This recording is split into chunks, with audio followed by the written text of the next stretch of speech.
Damos comienzo a un nuevo comentario bíblico expositivo. Servidores de Dios. Quien te habla es Manuel Cornejo. En esta ocasión estaré compartiendo la primera epístola de Pedro, capítulo 1 y versículo 15, donde dice: «Sino como aquel que os llamó es santo, sed también vosotros santos en vuestra manera de vivir». Comienza diciendo, «sino como aquel que os llamó es santo». Vemos que el llamamiento a salvación es santo, porque procede precisamente del Padre que es santo. Quien llama al pecador a salvación es siempre el Padre. Romanos capítulo 8 y versículo 30 dice: «Y a los que predestinó, a estos también llamó, y a los que llamó, a estos también glorificó, y a los que glorificó, a estos también glorificó». En la salvación interviniente siempre están las tres personas divinas: el Padre, que llama, el Hijo, que redime, y el Espíritu, que regenera.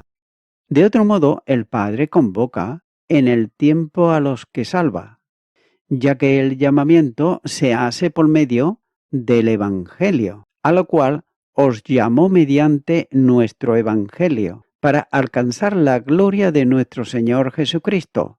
Segunda carta a los Tesalonicenses, capítulo 2 y versículo 14.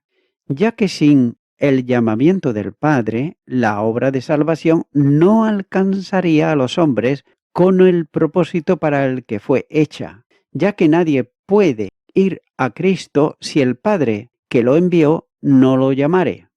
Y así dice Jesús: «Ninguno puede venir a mí si el Padre que me envió no le trajere». Evangelio de Juan, capítulo 6 y versículo 44.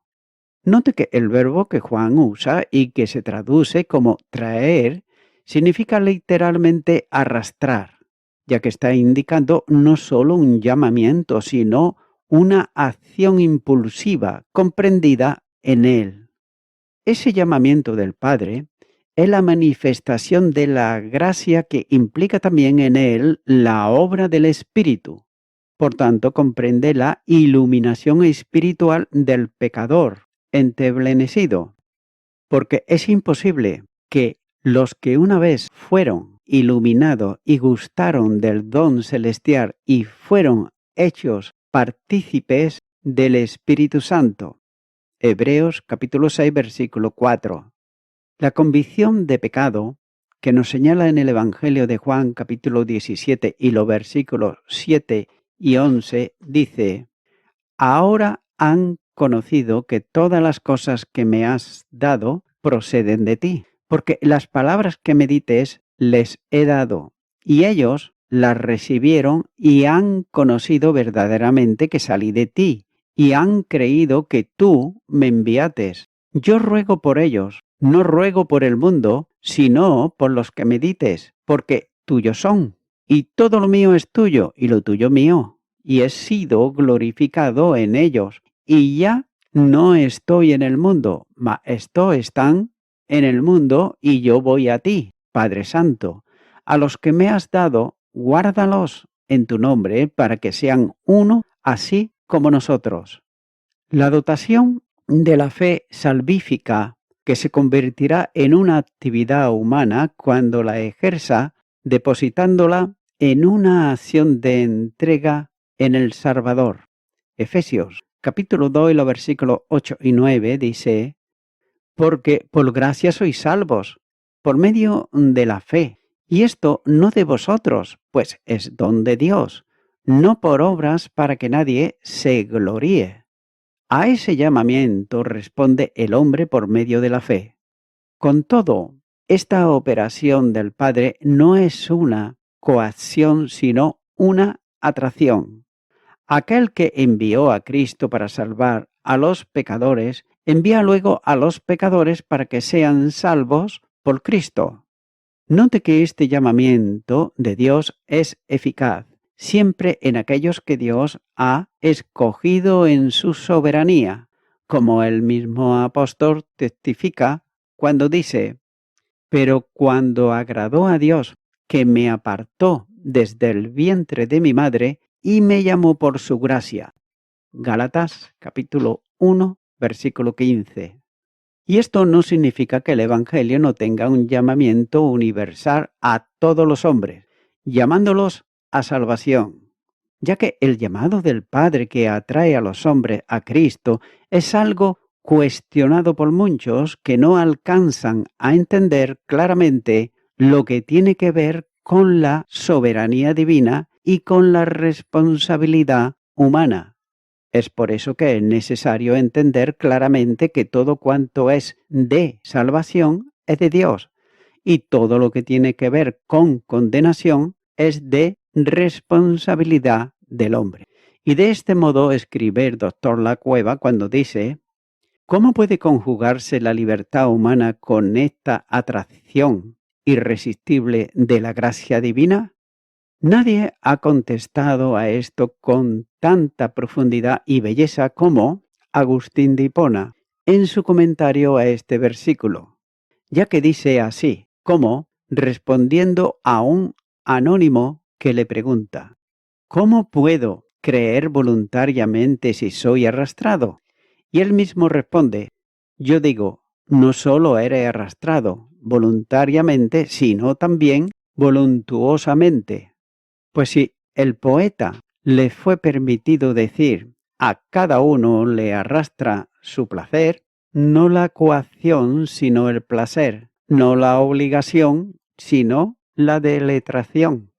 Con cuánta mayor fuerza debemos decir que es arrastrado hacia Cristo todo hombre que se deleita en la verdad, que se deleita en la felicidad, que se deleita en la justicia, que se deleita en la vida sempiterna, todo lo cual es Cristo, ya que tienen los sentidos sus deletraciones y no tendrá el alma las suyas.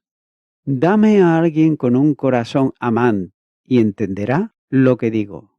Dame un corazón con deseos y con hambre, un corazón que se sienta desterrado y con sed, y que suspire por la fuente de la patria eterna. Este tal saldrá del que estoy hablando.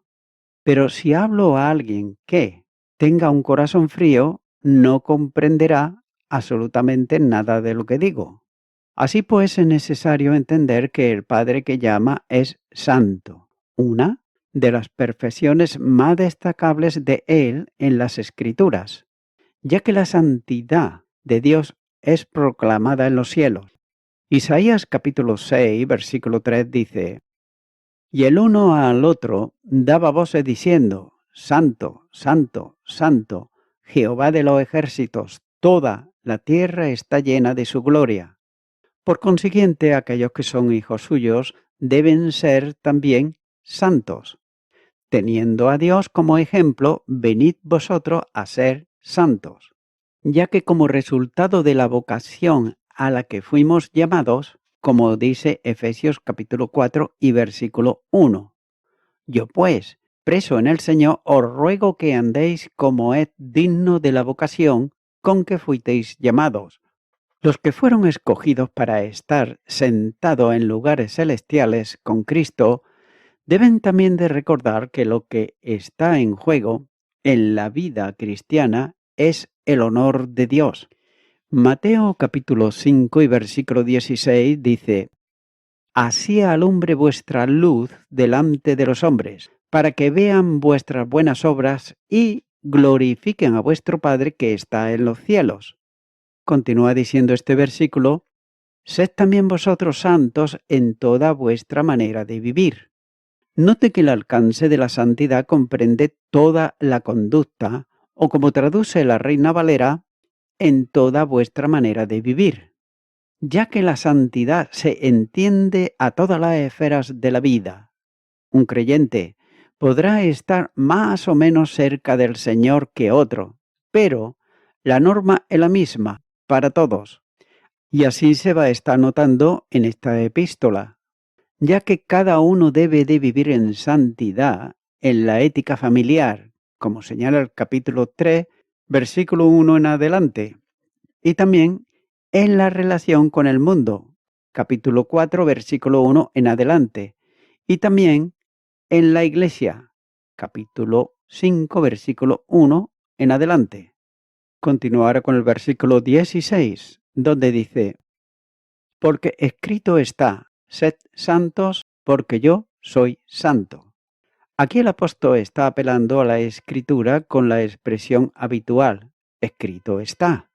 De modo que la exhortación está apoyada o confirmada por un mandamiento que Dios había establecido en su ley. En Levíticos, capítulo 11, versículo 44 dice: porque yo soy Jehová vuestro Dios, vosotros por tanto os santificaréis y seréis santos, porque yo soy santo, así que no contaminéis vuestras personas con ningún animal que se arrastre sobre la tierra. Y Levíticos, capítulo 19, versículo 2, dice: habla a toda la congregación de los hijos de Israel y diles: santos seréis, porque santo soy yo, Jehová, vuestro Dios. Esta note que es una exigencia propia de la ética del reino. Mateo, capítulo 5, versículo 48 dice: sed pues vosotros perfectos como vuestro Padre que está en los cielos es perfecto. También reviste dos elementos de autoridad, ya que por un lado, la procedencia primera del mandamiento que sale de Dios mismo, y en segundo lugar, la autoridad del apóstol que la establece aquí. De modo que la santidad no es una opción de vida, sino la condición esencial de ella, ya que el creyente verdadero no practica el pecado. La primera carta de Juan, capítulo 3, versículo 6, la primera parte dice: todo aquel que permanece en él no peca. Y también la primera carta de Juan, capítulo 3, los versículos 8 y 9 dice: el que practica el pecado es del diablo, porque el diablo peca desde el principio. Para esto apareció el Hijo de Dios, para deshacer las obras del diablo. Todo aquel que es nacido de Dios no practica el pecado, porque la simiente de Dios permanece en él, y no puede pecar porque es nacido de Dios. Una vida licenciosa o pecaminosa indica que no hubo nunca un nuevo nacimiento. La primera carta de Juan, capítulo 3, versículo 6, la segunda parte dice: todo aquel que peca no le ha visto ni le ha conocido. Eso no significa que el creyente no caiga en el pecado en alguna ocasión, porque no hay nadie impecable, pero no vive gozoso en la práctica habitual del pecado, ya que, como dice Christa Marker, para el creyente la santidad no termina con el perdón y la limpieza del pecado, sino que comienza con una vida activa de oposición al pecado. El creyente debe de luchar por vivir en obediencia a Dios, demostrando así el significado de la palabra santo. La vida de santidad del creyente pone de manifiesto también la realidad que lo identifica como hijo de Dios. Como hijo de Dios es santo, apartado de toda especie del mal y alejado de cualquier contaminación. Así también, quienes fueron creados en Cristo han de manifestar la santidad en sus vidas, ya que cada cristiano está revestido del nuevo hombre, que va renovándose día a día, conformándose a la imagen del que lo creó. Colosenses capítulo 3, versículo 10 dice: y revestíos de nuevo, el cual, conforme a la imagen del que lo creó, se va renovando hasta el conocimiento pleno. El propósito del Padre para cada uno de sus hijos es que seamos conformados a la imagen de su Hijo. Romanos capítulo 8 y versículo 29 dice: y sabemos que a los que aman a Dios todas las cosas le ayudan a bien, esto es, a los que conforme a su propósito son llamados. Continúo ahora con el versículo 17, donde dice: y si invocáis por Padre a aquel que sin asesión de persona juzga según la obra de cada uno, conducíos en temor todo el tiempo de vuestra peregrinación. Comienza diciendo: y si invocáis por Padre. Note que Pedro aquí apeló a la santidad como forma propia y natural de la vida cristiana. Y aquí da algunas razones para vivir de ese modo en un respeto reverente por lo que Dios mismo es, sobre todo cuando se le invoca como Padre, ya que la expresión si invocáis no es un condicional, es decir, no tiene valor concesivo, sino una afirmación que denota una realidad, como si dijese: ya que llamáis.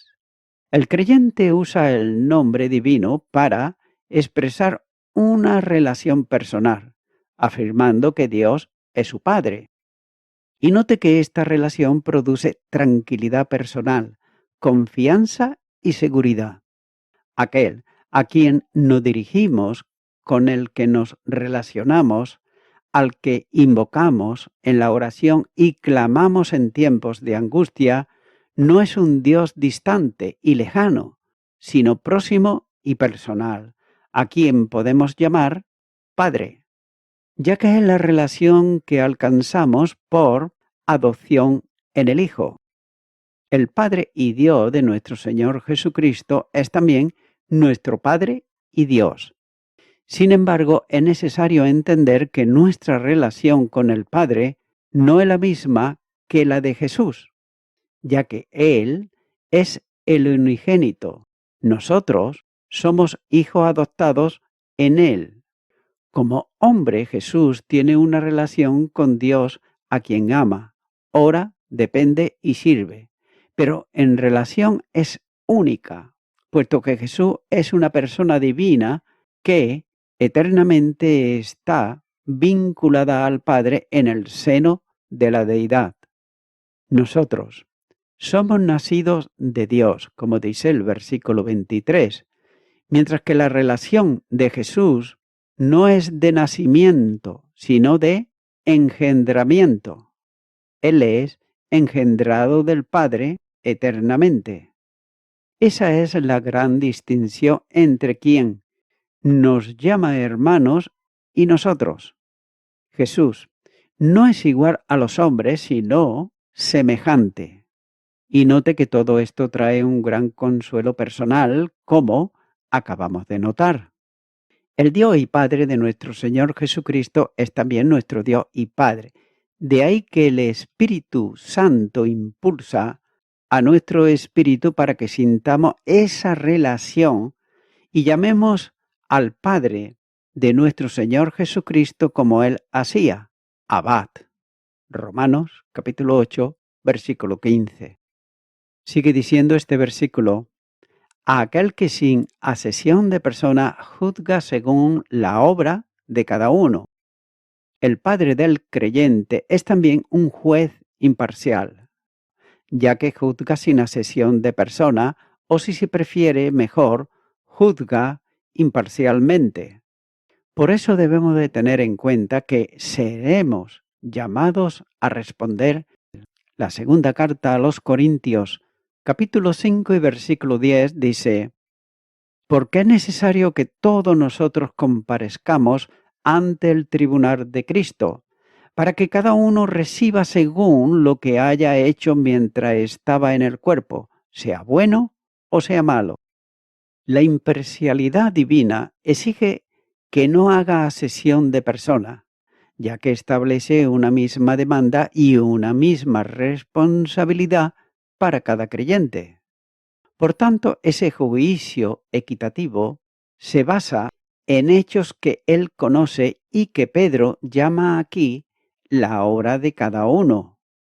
No se trata, por tanto, de un asunto de salvación o de perdición, sino de la acción judicial de Dios sobre el comportamiento del creyente, que es el tema general del contexto inmediato. El cristiano, bajo la gracia, no viene a juicio de condenación a causa del pecado, ya que en Cristo se han extinguido para él toda responsabilidad penal.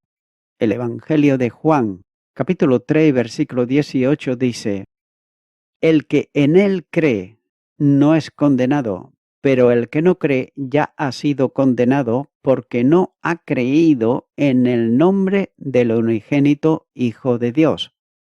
Y la primera carta a los Corintios, capítulo 11, versículo 32, dice: mas siendo juzgados somos castigados por el Señor, para que no seamos condenados con el mundo. Los pecados pasados, presentes y futuros fueron cargados sobre Jesús en la obra de sustitución vicaria por el pecador nacido de nuevo. Colosenses capítulo 2 y versículo 13 dice: y revestido del nuevo, el cual conforme a la imagen del que lo creó se va renovando hasta el conocimiento pleno. Por tanto, Dios juzga sin acepción de personas, pero no deja pasar por alto el pecado, que en ocasiones tiene graves consecuencias. Es también muy consolador saber que quien actúa como juez ama como padre. Sigue diciendo este versículo: conducíos en temor todo el tiempo de vuestra peregrinación.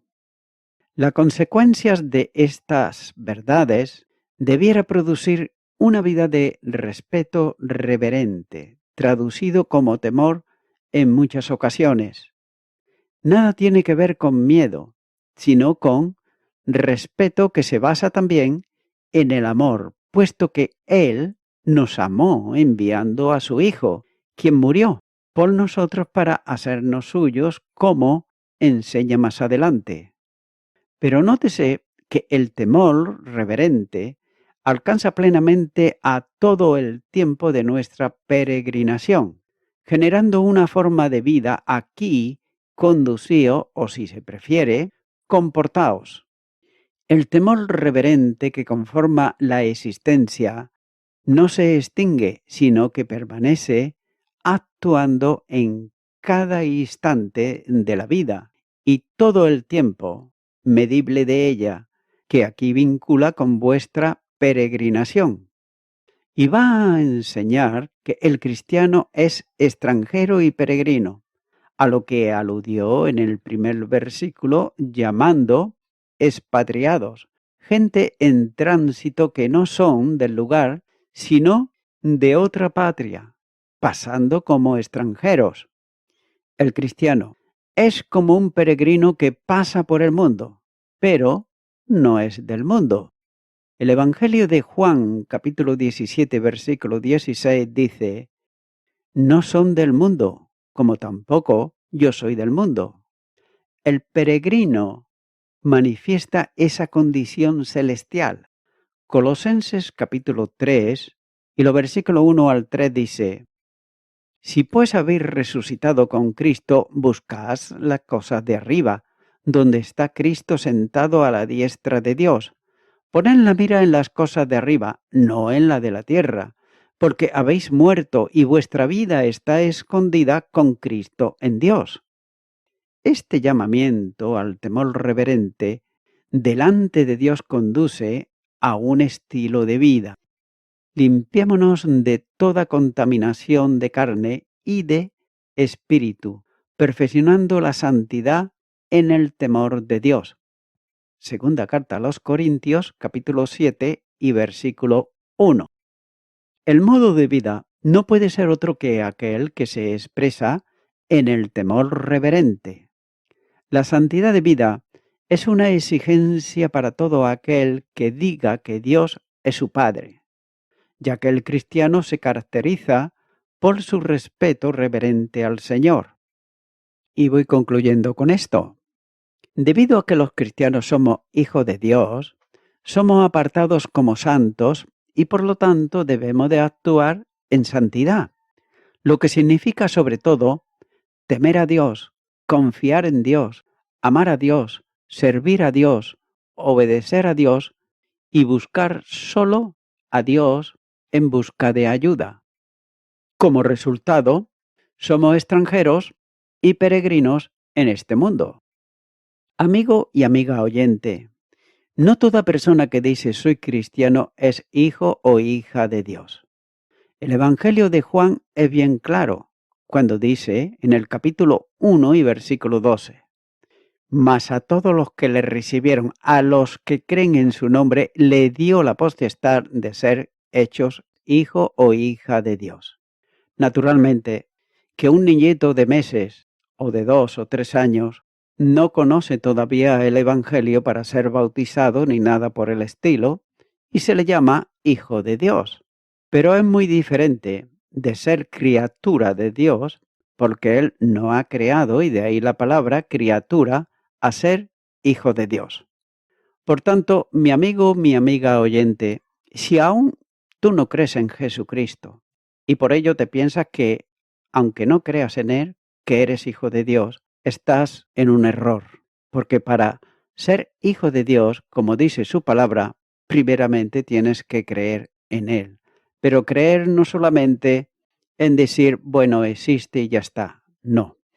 Creer en su obra de santificación, crees en su obra redentora, creer en lo que Él hizo en la cruz del Calvario a favor tuyo. Si tú lo crees esto de verdad en tu corazón, pues solamente te queda invitarle a que venga a tu vida, que venga a tu corazón y recibirle como tu Salvador. Si nunca antes has orado a Dios, pues ahora yo te invito a que así lo hagas. Repite conmigo esta oración que voy a hacer y di: Señor Jesucristo, aunque no he creído en tu palabra, he pensado que siempre he sido un hijo o una hija de Dios, pero nunca te he invitado a que vengas a mi vida, a que venga a mi corazón. Ahora te pido perdón por todos mis pecados y me arrepiento de ellos. Te abro mi corazón y te acepto como mi Salvador. Gracias te doy, Señor Jesucristo, en tu nombre. Amén.